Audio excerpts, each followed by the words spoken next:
হাটের মাঝখানে বসেছিলেন এক বৃদ্ধ দোকানদার। তার সামনে সাজানো তাজা মাছ। তিনি সবার সঙ্গে হাসি মুখে কথা বলছিলেন। একজন যুবক মাছ কিনতে এসে দাম নিয়ে তর্ক শুরু করল। রেগে গিয়ে বলল, আপনি তো বুড়ো মানুষ, কেউ লাঠিতে ভর দিয়ে আসে, কেউ ধীরে ধীরে এসে বেঞ্চে বসে। একজন বলেন, আগে এই গ্রামে কত শান্তি ছিল। আরেকজন শুধু খেলাধুলার আনন্দ। মা বললেন, এই যে কোথায় যাচ্ছিস, সাবধানে হাঁট। ছেলেটা হেসে বলল, মা, আমি একটু দৌড়াবো, তারপর আসছি।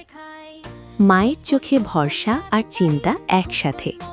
তিনি জানেন, এই উঠোনেই তার ছেলের শৈশব, এই মাটিতেই তার স্বপ্ন বড় হবে। ছোট্ট ছেলেটা খালি পায়ে দৌড়ায়, আর মা দূর থেকে তাকিয়ে থাকেন, ভালোবাসা আর আশীর্বাদ নিয়ে।